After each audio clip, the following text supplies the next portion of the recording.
This morning, we are talking with Baldwin County Sheriff Anthony Lowry about 4th of July safety in today's episode of Ask the Sheriff. Also, we are getting the recipe for a refreshing dish, a summer burrata salad. Welcome into Studio 10. I'm Jennifer Lambers. And I'm Chelsea Sayasan. Happy Tuesday. Happy July 1st. Our friend Joe has the morning off. He should be back with us tomorrow, and so we hope he's enjoyed his vacation. You're about to go on vacation. I know. So it's just that time of year where folks are trying to just leave work. Exactly. Not necessarily go anywhere. You are, but like just to leave work. Exactly. That's what I need, is that we came back from the honeymoon, but it was so active that I never felt refreshed afterwards. So I was like, I need something. So we're just doing this long weekend getaway, and we're going to go to Disney in Orlando. I don't know if you're going to feel relaxed and refreshed. I'm going to find ways to do it. We're only going 2 days to the park, so I'm hopeful that we'll feel refreshed and rejuvenated next week. I hope you feel that too, my friend.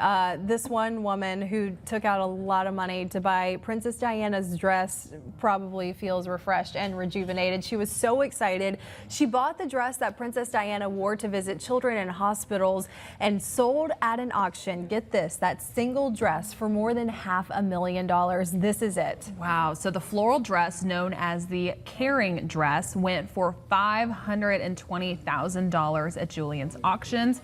It was one of several items that's been described as the, quote, largest collection of the royals' fashion ever to go under the hammer. Yeah, the purchaser of that iconic dress was Renee Plant. So at the age of 18, she met Princess Diana during a tour of the royal couple took in Australia 37 years ago, and she says that Diana was wearing that Caring dress when she met her. That's awesome. So Plant and her husband spent almost $2 million on 35 pieces of clothing and shoes. The couple runs the Princess Diana Museum and say that throughout the years they've mortgaged their home 3 or 4 times to collect their memorabilia. Can you imagine? No. I get wanting it because it is a piece of history, and it's a piece of fashion history at that. And obviously Princess Diana was so loved across the world. But on the business side of that, like, do you ever make your money back? Yeah. Like 3 or 4 times that mortgage. Yeah. I mean, that's wild. I've mentioned this before when I went to London years ago at Kensington Palace. They had this special exhibit that featured a lot of Diana's pieces of clothing, and it really is. There's just something about it. And I think we were months old at the time of her passing, so we didn't even really get to experience the beauty of who she was. We can watch past videos and that kind of stuff, but I mean, there was something about stepping into that palace with all of her clothes. She's a fashionista, she's a princess of people's hearts, as she said, and it was so special. Right. She was just an icon at the time, between the hair, the style. Yeah, even still. The revenge dress? Are you kidding me? Yes, girl. It's amazing. Yes. All of it. And so I like seeing where these end up. I always say, after we talk about all these auctions, who's going to buy it? Where's it going to go? I just don't know about the 3 or 4 more mortgages. Gosh, that's wild. So congratulations to them. The video of her after that hammer slammed down, like she won it, she's on the ground in tears. So congrats to Renee and her husband. I hope that financial blessings head your way in the near future. Head your way.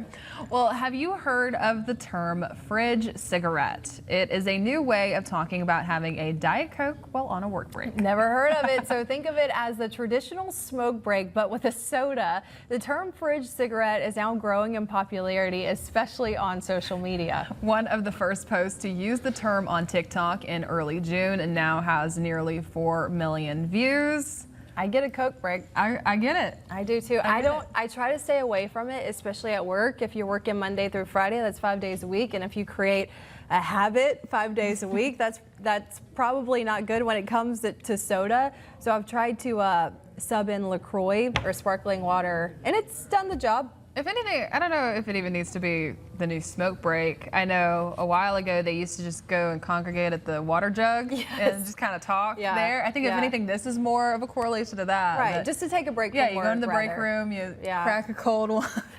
A cold Coke. A cold Coke, crispy Coke. A crispy Coke. Yeah, so do whatever you got to do to get through that work day. 10:04 now, listen to this. An American online reservation service reveals the latest summer dining trends and lying that tops the list. Resy surveyed more than 7,500 frequent diners in the U.S., and the survey found that about 2 in 5 adults say they have at least one friend that's always okay, late. I really do.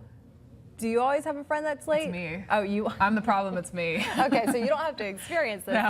then. So more than half of the participants say that they gave friends a fake reservation time between 5 and 20 minutes earlier than the actual one. This is absolutely true for me. I'm the one that they have to do it to now. So according to the survey, Gen Z and millennials prefer 15 to 20 minutes additional notice. Yeah, and that survey also found that when going out to eat, 50% of Gen Zs coordinate outfits with their friends. I don't do that. Maybe we'll ask, like, are you dressing up? Are you just wearing sweats? But you know, the first step, Jen, is admitting, and you're good. You can say that's you. It's gotten to the point now where it's a running joke with my husband that we're always late, but because of me. But also, I have to tell people now, if you need me to be there at 7:30, tell me to be there at 7. Yep. Why? Because I just know. I'm Is not. it not wanting to get ready? Is it not wanting to leave the house? This is my weakness, the time management, I guess. Oh my God. And I say it as my boss is right there in the corner. He is watching. It's all right. He's not listening. It's admitting though. I know what it is. What? I can work on it. You can work on it. It's been a problem ever since kindergarten. My mom, if she's watching right now, I was always late to PM kindergarten. Yeah. And she was like, I don't know how you're always late. So she always tells me that I'm going to be late to my own funeral. Yeah. You probably will. I probably will. It's okay. We'll take care of you, though. I promise. That's wild, Jen. I know. Well, we've all heard of FOMO, but have you heard of FOPO? Okay. It's an acronym that stands for Fear of People's Opinions. I don't. Do you? I mean, I don't have this. Do you? Maybe? I think at times. Okay, yeah, that's fair. It involves the fear of being judged or criticized or rejected by others, and experts say that it is very common, though. So the fear of other people's opinions may have always been a thing, but here's some ways to recognize if you are suffering from it. So experts say burnout, discontentment, and not finding fulfillment in things that once brought you joy are signs of this, and mindfulness is the first step to getting past that. I totally understand it.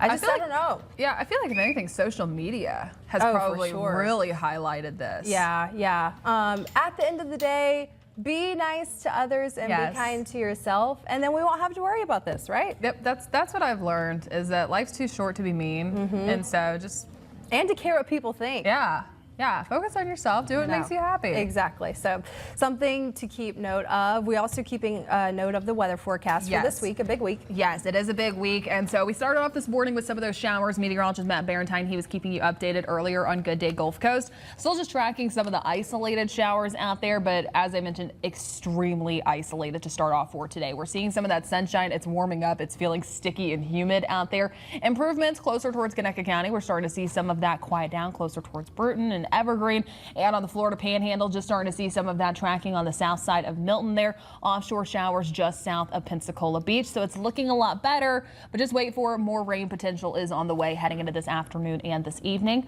A live view outside from our Navigator Credit Union camera at the Battleship. Beautiful over downtown, but it is hot. Look at that. Temperature is 87, dew points upper 70s, so it's feeling muggy out there. But Chelsea, it's already feeling like 100 degrees to start off for this morning. It's only 10:08 for today.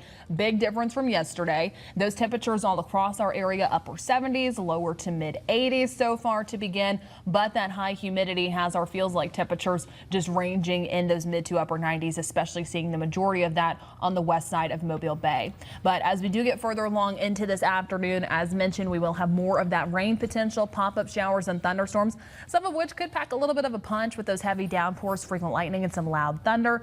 That'll be possible heading into this afternoon and this evening, and then drying out just in time for the holiday. But I'll break down more of those forecast details coming up in just a little bit. Not fun at 10:08 on a Tuesday. No. Yeah, and yesterday we didn't even hit 80. I know, it's 78 at Mobile Regional. How things can change in 24 hours. Well, coming up, we're talking about this. The South Alabama Nonprofit Summit is happening soon, and we're going to have all the details about this year's event right after the break. Plus, we're also getting an exclusive look at a top travel destination that'll bring you back to the smooth grooves of the 70s. More Studio 10 is on the way after this.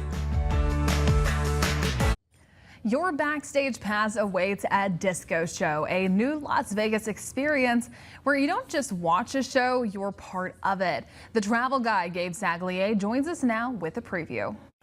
Hey guys, we're feeling groovy because this is Disco Show at the Link Hotel and Experience here on the Las Vegas Strip. Think about it. You're back in the 1970s.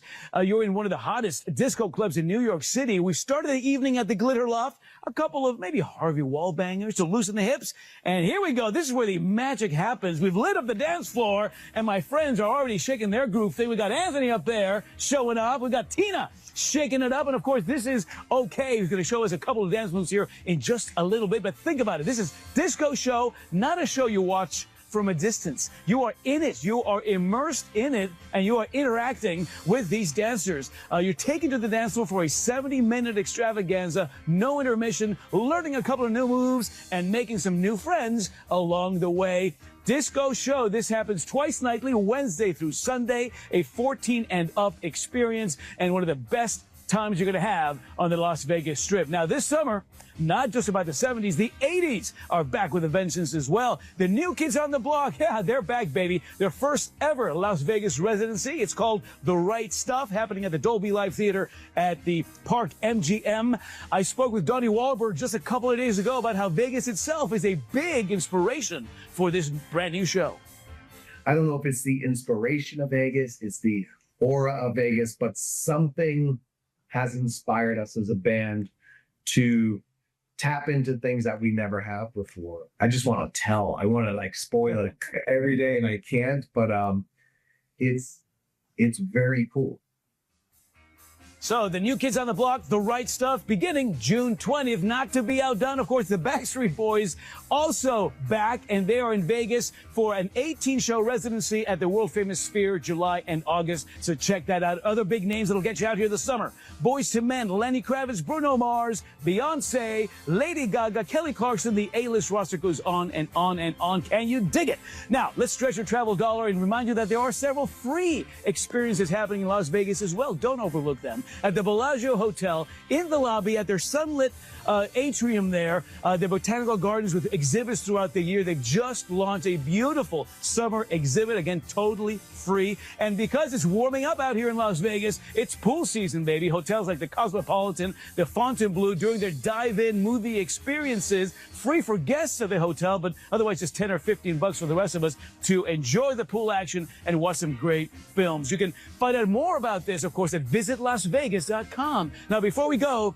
okay, can we show our friends out there a couple of moves that'll make them feel like they're part of Disco Show? Absolutely. We're going to give you a little bit of a boxing move here. So here we go. 5, 6. Start that way. Go. Box, box, box. Box, box, box. Box, box, box. Bash him on the head. Oh, I love it. Yeah, we're shaking it all night long. Again, it's Disco Show from our friends at Spiegel World. You got to come out here and check this out. We'll keep on grooving here. Back to you. Gabe, I didn't listen to a word you said because I was watching them the whole time. At one point, she pulled this. Hey. So 70s dancing is quite iconic. Yeah, I mean that's a lot of time they just spent dancing. It was good dancing though. It was like intense choreographed. It is. Yeah. It is.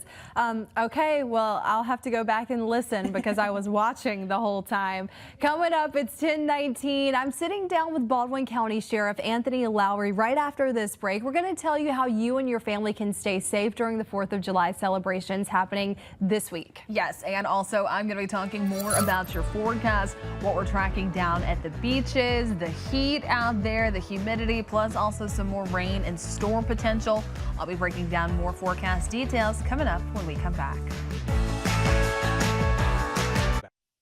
Welcome back. A new series now streaming introduces us to a Captain Nemo long before his adventures in 20,000 Leagues Under the Sea. Rick Damigella reports.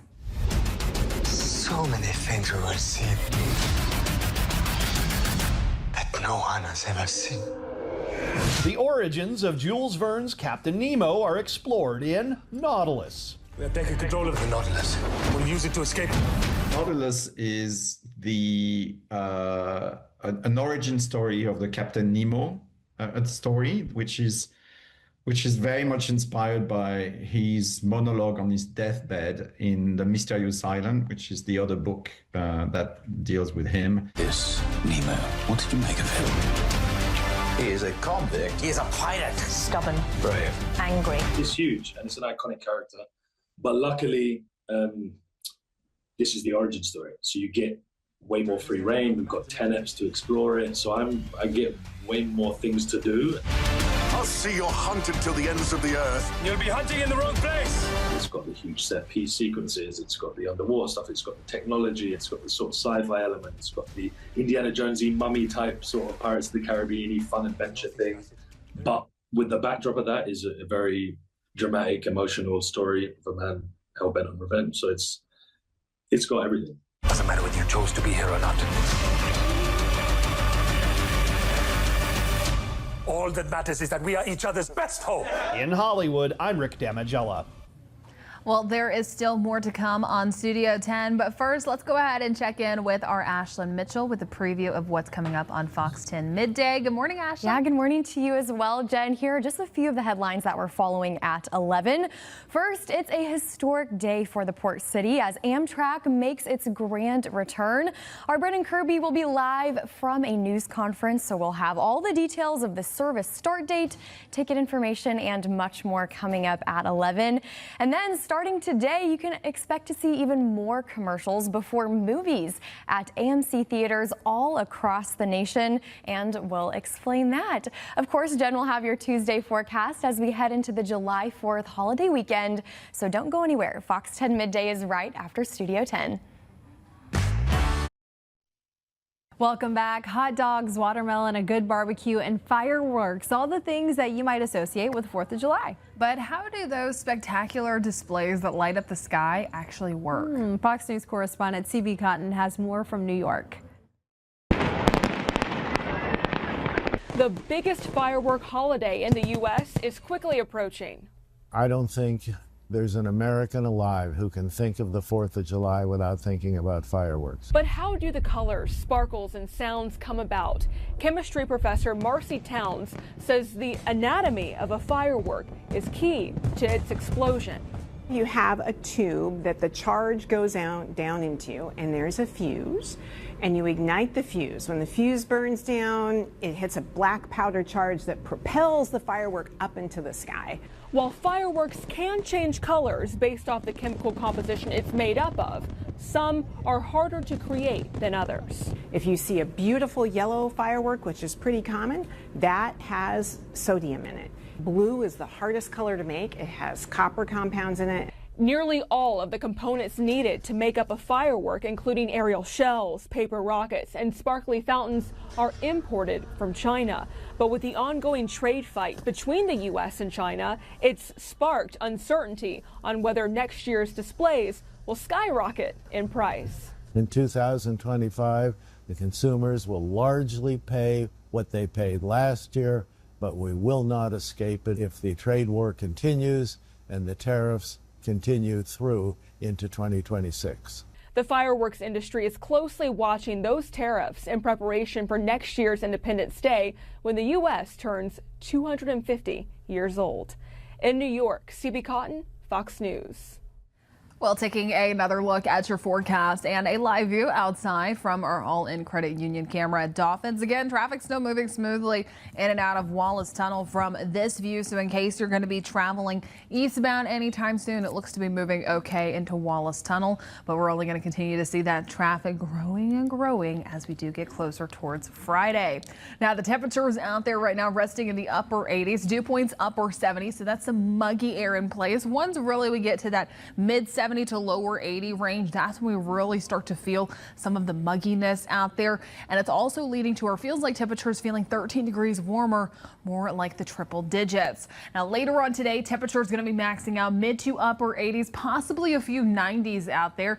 But even then, some of these temperatures going to be a little bit cooler because it's accounting for some of that rain potential heading on into this afternoon and this evening. So our almanac for today, we're going to be maxing out. We're getting closer to average for today. today. We typically should be around 90 degrees. Luckily, nowhere near that previous record of 99 set back in 1883. But forecast heat indices, it's still going to be feeling hotter out there. Again, some cooler numbers just because it's accounting for some of that rain potential for the second half of your Tuesday. But many spots still going to be feeling more like the mid to upper 90s out there. Timing things out in our futurecast, let's talk about those rain chances that we do have heading into the rest of today. We're starting off for this morning. All of the isolated showers have either fizzled out or the bulk of that rain has pushed offshore. As we get closer towards lunchtime, I am anticipating more of these to begin firing off. So as we move into the midday hour for us here on Fox 10, might start tracking some of those, especially by the second half hour there. But by 2 and 3 o'clock, that's when they really start to ramp up some of that coverage. A reminder, some of these could contain some heavier downpours, some frequent lightning, some gusty winds, some loud thunder.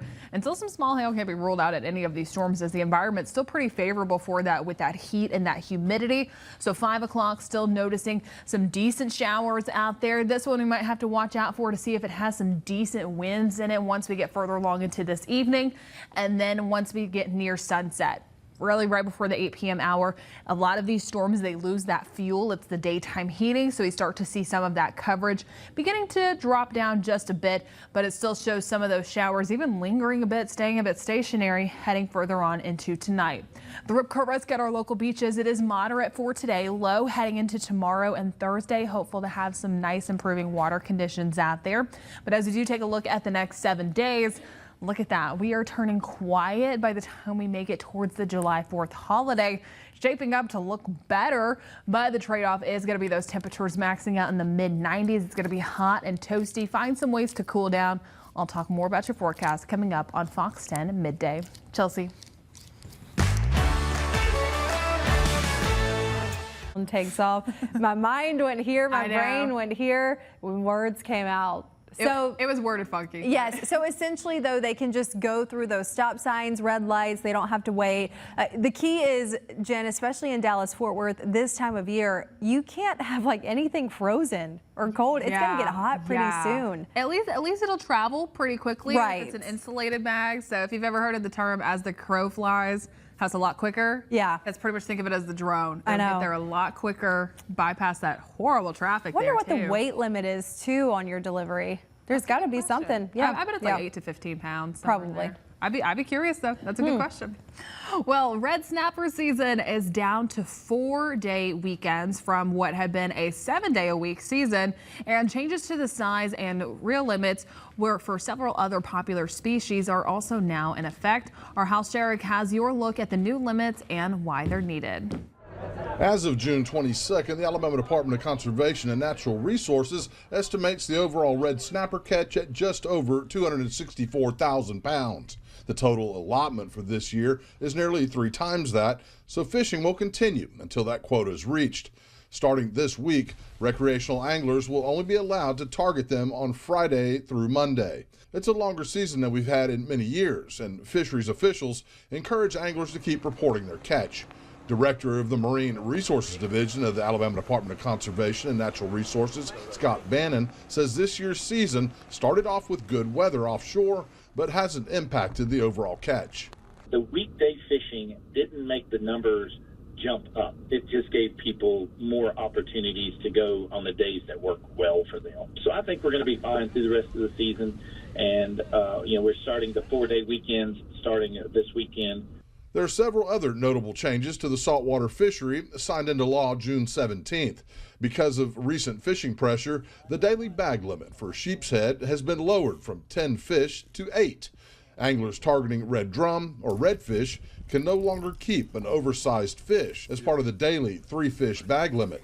And there is now a 1-fish limit on common snook, a previously unregulated species in Alabama waters, and it must be a minimum of 28 inches. Bannon encourages anglers to share the changes with those they know, but says enforcement won't be immediate. We don't come out the door and start writing tickets right away. I mean, there's a very long implementation period where we're going to make sure that people are aware of it. Fish Rules app has been notified, and they've already made the changes. In our 2026 Marine Information Calendar, we'll have the changes in it. So again, we realize that it does take time for for everyone to hear about those changes. Hal Sherrick, Fox 10 News.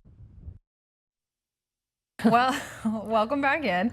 So why did the turkey cross the road? To apparently harass a New Yorker on his way to work. Poor guy. Earlier this month, the man was leaving, watch this, a Staten Island house when he saw a turkey sitting in front of his walkway. The bird started to follow and then quickly chased him as he headed to his car parked in the driveway. This isn't funny. This is really traumatic. But the man ran around his vehicle twice. That helped to create some distance between him and the turkey. I don't know what I would do. I don't know what I would do. I know, especially like my key fob isn't even working right now, so I have to manually put it in. I mean, you have to panic. We were actually just talking about being chased. I have been chased. Now that I think about it, I was running in a neighborhood and there was a small dog that started chasing me, and it was a biting dog, and of course at that time no one was driving past, and I did not know what to do. It was like yapping and biting my ankles, and I was screaming, and this dog was this small. You can't imagine a turkey. See, I've gotten a goose before. When you get too close to its nest, it bit me. My dad laughed. And then the other one is a little killdeer because their nests are on the ground. Right. It's right at the middle school track. So imagine that mile run. Watch your surroundings. Probably could have given these animals some cake and they would have been all right. Have a great Tuesday. Yay!